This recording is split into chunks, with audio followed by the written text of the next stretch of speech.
Audio Jungle.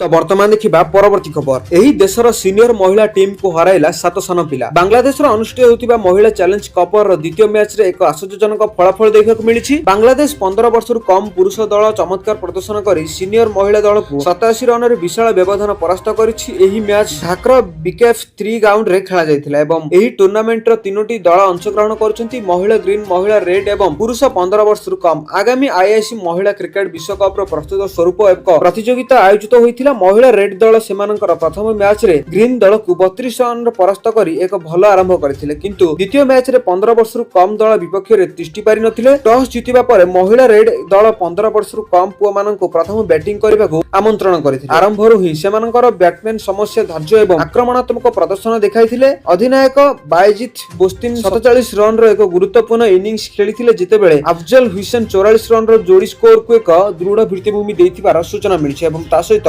निर्धारित 50 over रे 15 वर्ष कम दल 8 विकेट हराई 181 रन करथिले। महिला रेड दलर बोलर माने मध्य भागर विकेट नेथिले मध्य पुआ मानक धैर्यपूर्ण खेल आगरे से माने चाप सृष्टि करि पारि नथिले। 182 रन रो टार्गेट को पीछा करिबा समय रे महिला रेड दलर आरंभ बहुत खराब थिला। प्रारंभिक विपर्जय परे दल आउ प्रत्यावर्तन करि पारि नथिला। 15 वर्ष कम बोलर माने उत्कृष्ट लाइन रे लेंथ रे बोलिंग करि प्रतिपक्ष दलर मेरुदंड भांगी दिथिले एवं तांकु 87 रन रे परास्त करथिले।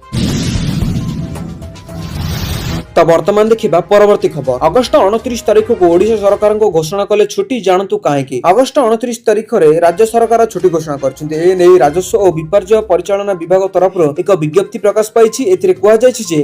राज्य सरकार आसंता 29 तारीख में छुट्टी घोषणा करछंती। आसंता 29 तारीख होउछि ओडिशार गणपर्व नुआखाई। सेही दिन पश्चिम ओडिशार एही पर्व बेस धूमधाम रे पालन करा जब एवं से दिन फसल रे नुआ अमल चाउल रे खीरी करी भोग लगा जिवो ताहा परिवार रे समस्त मिसी एकाठी खाइबे। एथि पई राज्य सरकार एही दिन को सरकारी छुट्टी दिवस बोली घोषणा करछंती। आसंता 29 तारीख रे होउछि ओडिशार गणपर्व नुआखाई। सेही दिन पश्चिम ओडिशार एही पर्व बेस धूमधाम रे पालन करा जिवो। से दिन फसल रे नुआ अमल चाउल रे करी भोग लागि करा जिवो ताहा परिवार रे समस्त मिसी एकाठी खाइ परिबे। सेति पई राज्य सरकार एही दिन को सरकारी छुट्टी दिवस बोली घोषणा करिछन बोली सूचना मिलिछि।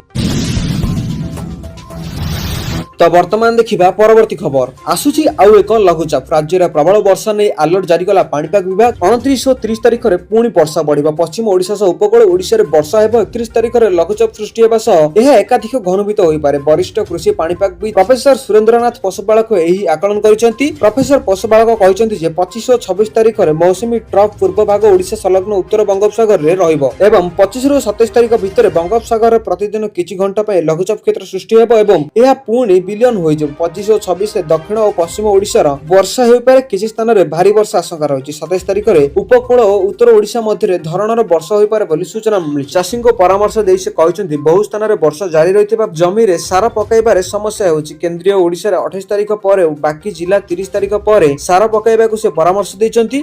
31 तारीख सेप्टेम्बर 3 तारीख जाए राज्य में कांभा स्थान में वर्षा हेबो बोली सूचना मिली। सेहीपरि पाणीपाग विभाग कहिछि जे गांगेय पश्चिमबंग और एहार पार्श्ववर्ती अंचल रे सृष्टि लघुचाप सामान्य स्थान रे रहिछि। आसंता 24 घंटा रे एहा उत्तर पश्चिम मुहां होई झारखंड आडकू गति करबा सह धीरे धीरे दुर्बल होइछि। ओडिशा पश्चिमबंग उपकूलवर्ती उत्तर और पश्चिम बंगोपसागर उपरे 25 तारीख बेले को पुणी एक लघुचाप सृष्टि होई पारे। लघुचाप प्रभाव रे 27 तारीख जाए उत्तर ओडिशा और उपकूल ओडिशा रे भारी वर्षा होई पारे बोली सूचना मिली। शनिवार रे सुंदरगढ़ 40.2 मिमी वर्षा होइछि। झारसुगुड़ा 3.4 मिमी, तालचेर रे 15.4 मिमी, केन्दुझर रे 14.5 मिमी, राउरकेला रे 7.8, देवगढ़ रे 5.4 मिमी वर्षा होइतिबार सूचना मिलिछि। तो आपण मानक जिल्ला रे केउ भली भाबे वर्षार संभावना रहिछि ताहा कमेंट माध्यम रे निश्चय जणाନ୍ତୁ।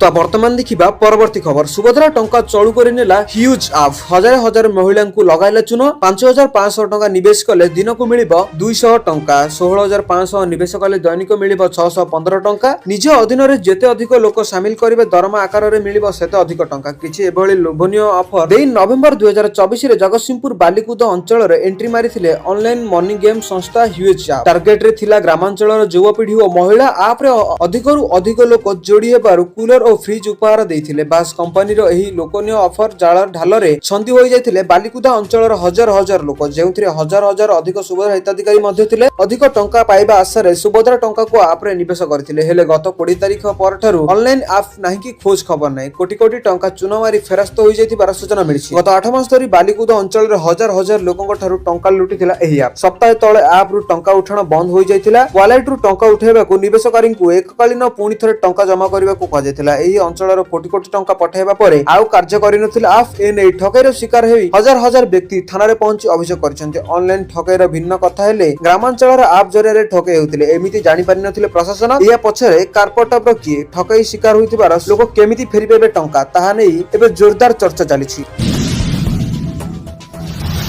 ତ ବର୍ତ୍ତମାନ ଦେଖିବା ପରବର୍ତ୍ତୀ ଖବର। କେନ୍ଦ୍ରୀୟ କର୍ମଚାରୀଙ୍କ ପାଇଁ ଖୁସି ଖବର। ଗଣେଶ ପୂଜା ପୂର୍ବରୁ ମିଳିବ ଦରମା ସହ ପେନସନ। କେନ୍ଦ୍ର ସରକାରଙ୍କ ଗଣେଶ ଚତୁର୍ଥୀ ଓ ଓଏନଏମ ପୂର୍ବରୁ କେନ୍ଦ୍ରୀୟ କର୍ମଚାରୀମାନଙ୍କୁ ଏକ ବଡ଼ ଉପହାର ଦେବାକୁ ନିଷ୍ପତ୍ତି ନେଇଛନ୍ତି। ସରକାର ମହୋତ୍ସବ ପୂର୍ବରୁ ମହାରାଷ୍ଟ୍ର ଏବଂ କେରଳ କର୍ମଚାରୀମାନଙ୍କୁ ଦରମା ଏବଂ ପେନସନ ପଠାଇବେ। 26 ଅଗଷ୍ଟ 2025ରେ ମହାରାଷ୍ଟ୍ରର କର୍ମଚାରୀଙ୍କ ଆକାଉଣ୍ଟକୁ ଏବଂ 25 ଅଗଷ୍ଟରେ ଓଏନଏମ ପୂର୍ବରୁ ଟଙ୍କା ପଠାଇ ଦିଆଯିବ ଏବଂ ସରକାର ପେନସନ ଏବଂ ଦରମା ରାଶି ଆଗୁଆ ପଠାଇବେ, ଯାହାକୁ ପରେ ସେମାନଙ୍କର ନିୟମିତ ଦରମା ଏବଂ ପେନସନର ଆଡଜଷ୍ଟ କରାଯିବ। ସରକାର କହିଛନ୍ତି ଯେ ଏହା 26 ଅଗଷ୍ଟ 2025 ମଙ୍ଗଳବାର ଗଣପତି ପର୍ବ ପୂର୍ବରୁ ମହାରାଷ୍ଟ୍ରର ପ୍ରତିରକ୍ଷା, ଡାକ ଏବଂ ଟେଲିକମ ସମେତ ସମସ୍ତ କେନ୍ଦ୍ରୀୟ ସରକାର କର୍ମଚାରୀଙ୍କୁ ଅଗଷ୍ଟ 2025ରେ ଦରମା ପଠାଇବ। କେନ୍ଦ୍ର ସରକାର ଘୋଷଣା କରିଛନ୍ତି ଯେ ପ୍ରତିରକ୍ଷା, ଡାକ ଏବଂ ଟେଲିକମ ଭଳି କେରଳର ସମସ୍ତ କେନ୍ଦ୍ରୀୟ କର୍ମଚାରୀଙ୍କ ଅଗଷ୍ଟ 2025 ଦରମା 2025ରେ 25 ଅଗଷ୍ଟରେ ଓ ଓଏନଏମ ପୂର୍ବରୁ ଦିଆଯିବ। ଭାରତୀୟ ରିଜର୍ଭ ବ୍ୟାଙ୍କ ଛୁଟି ଦିନ କ୍ୟାଲେଣ୍ଡର ଅନୁଯାୟୀ 2025ରେ ଓ 4 ଏବଂ 5 ସେପ୍ଟେମ୍ବର ପାଳନ କରାଯିବ। 21 ଅଗଷ୍ଟ 2025 ଅର୍ଥାତ ମନ୍ତ୍ରଣାଳୟ କହିଛି ଯେ ଓଏନଏମ ପର୍ବର ଦୃଷ୍ଟିରେ ରଖି ସରକାର ନିଷ୍ପତ୍ତି ନେଇଛନ୍ତି ଯେ କେରଳର ସମସ୍ତ କେନ୍ଦ୍ରୀୟ କର୍ମଚାରୀଙ୍କ ଦରମା ଏବଂ ପେନସନ 25 ଅଗଷ୍ଟ 2025ରେ ପ୍ରଦାନ କରାଯିବ। ଏହି ଦରମା ଏବଂ ପେନସନ ଅଗ୍ରିମ ଦେୟ ଭାବରେ ବିବେଚନା କରାଯିବ। ମନ୍ତ୍ରଣାଳୟ କହିଛି ଯେ ଏହି ଦେୟ ପରେ ସମସ୍ତ ମାସର ଦରମା କିମ୍ବା ପେନସନ ଅନୁସାରେ ଆଡଜଷ୍ଟ କରାଯିବ ବୋଲି ସୂଚନା ମିଳିଛି। ତ ବର୍ତ୍ତମାନ ଦେଖିବା ପରବର୍ତ୍ତୀ ଖବର। ବର୍ଷା ଋତୁରେ ଥଣ୍ଡା, ଜ୍ୱର, ଭୟ ଅଣାୟତ୍ତ କଲାଣି HN1, HN3 ଏବଂ N3 ଭୂତାଣୁ। ବର୍ଷା ଋତୁରେ ଜ୍ୱର ଆଉ ଥଣ୍ଡା ଭୟ ରାଜ୍ୟରେ ଏବେ ଅଣାୟତ୍ତ କଲାଣି H1N1 ଓ H3N3 ଭୂତାଣୁ ସଂକ୍ରମଣ। ଘରେ ଘରେ ସଂକ୍ରମଣର ପ୍ରଭାବ ଦେଖିବାକୁ ମିଳିଛି। ଜ୍ୱର ସାଙ୍ଗକୁ କମ୍ପନ ଧରୁଛନ୍ତି। ହସ୍ପିଟାଲରେ ସଂକ୍ରମିତଙ୍କ ଭିଡ଼ ଜମୁଛି। ସଂକ୍ରମିତଙ୍କ ଜ୍ୱର ଭଲ ହେବାରୁ 5 ରୁ 7 ଦିନ ସମୟ ଲାଗିବ। ଏଥିରେ ରୋଗୀଙ୍କ ଶରୀରରେ ଘୋଳାବିନ୍ଧା ହେବା ସହିତ ଦୁର୍ବଳ ଲାଗିବ ଆଉ ଲମ୍ବା ସମୟ ଧରି କାଶ ଲାଗି ରହିବ। ତେଣୁ ସଂକ୍ରମିତ ବ୍ୟକ୍ତିଙ୍କ ଠାରୁ ଦୂରତା ବଜାୟ ରଖିବା ଲାଗି ଡାକ୍ତର ପରାମର୍ଶ ଦେଇଛନ୍ତି।